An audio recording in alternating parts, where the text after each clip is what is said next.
for us to get to a night practice. Excited. You know, we got pads on yesterday. I thought guys have handled everything we've thrown at them.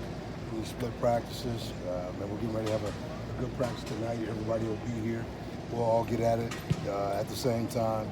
Then we'll move to some split periods where, you know, man, we're getting a lot of work, you know, with our black and gold groups, and that'll be good. So, you know, you guys won't be here at the beginning of practice, so sorry about that. But you know what? We got work to do.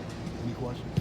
Cam Watkins is a guy that we've at least heard has shown out pretty well in the first couple of days. What do you want to see out of him that tells you that he's ready or getting ready? You know what? I believe, you know, man, the games he's played in and the experience, you know, show. That's what you talk about when you get, you know, guys, you know, who have maturity, played in ball games, and for him, the game's not too big for him. He knows how to practice. He knows how to compete. He knows how to lead. I love his energy, and you know, he's grooming and teaching young guys, and that's what you want to see from a vet.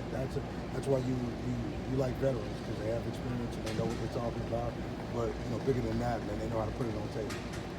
What have you seen from these guys over the first weekend? And what did you like? What did you not like? You know what? When you get back out and you get back on the grass, you want to see some of the retention from some in terms of what they've done, you know, playing their workouts and you know, the movement skills and drills, you know, really apply to some of the, you know, competition and competitive periods. So I think these guys done a good job of competing. I thought the energy's been great. But more than that, they're having fun. You know, it's been chirpy. You know, a lot of banner. But like I talk about all the time with these guys, man, let's make sure, man, that you know, for the most part, man, we know how to compete and not be combative.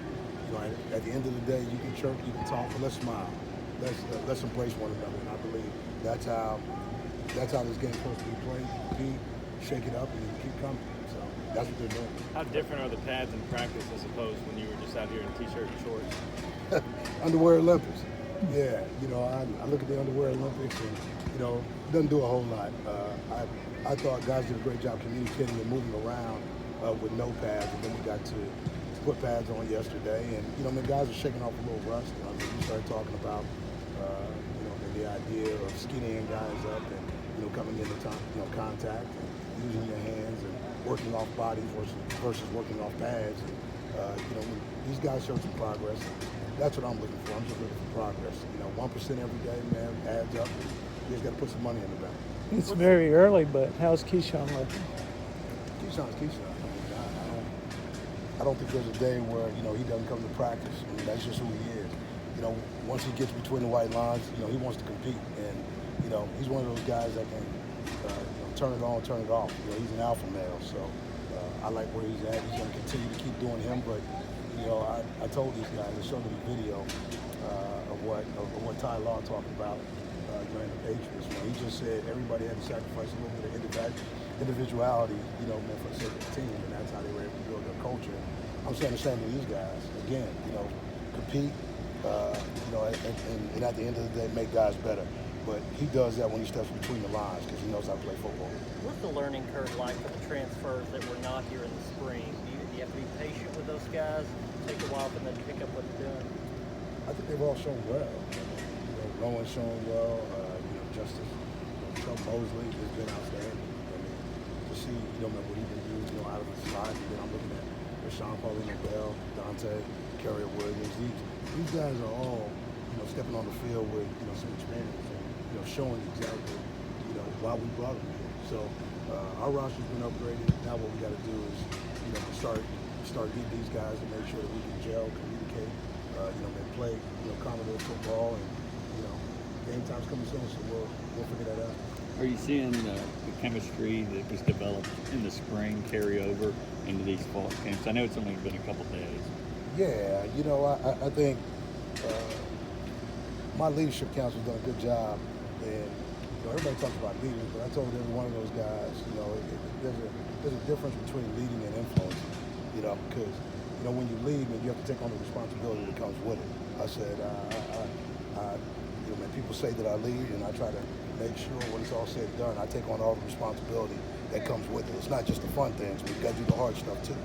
And that's what they've been doing. I mean, they've been holding guys accountable, you know, man, for little things, picking up the locker room, picking up, in the cafeteria. I think all those things, you go into the Hendricks room, and the Hendricks room used to be a mess, and you look at that place now, I mean, we put a lot of money into it, and what you see is guys taking care of what they have, and I think it's the little things that you do. Been around Coach Corbin long enough to know, okay, and you win with the details, so let's win with the details. Of your returning players, who's taken the biggest steps up since spring?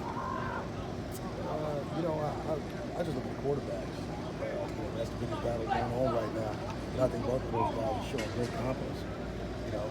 Each one of these guys, may have their strengths, and when they're working to those. But I think seeing both of those guys come out, compete, and cheer one another on, really sets the flavor for what we want to do. We want to be competitive, but not combative, and that's what we got going on. And I like what those guys are doing, and what they're doing is making everybody else around them better. How much, if at all, are you focusing on Georgia, or is right now just about Vanderbilt? Man, just about Vanderbilt. At the end of the day, we got time to get to Georgia. We got to take care of Vanderbilt first. And, that's an everyday occurrence around here. We got to control the controllables. Got to make sure that we do what we set out to do. And there's three things that they got to play with. We talk about it all the time: effort, focus, and discipline.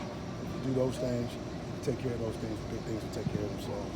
We know the trio of guys that you have returning, and they get the attention that they should. Is there one other guy that you think might surprise a lot of people this upcoming fall? I think a bunch of guys.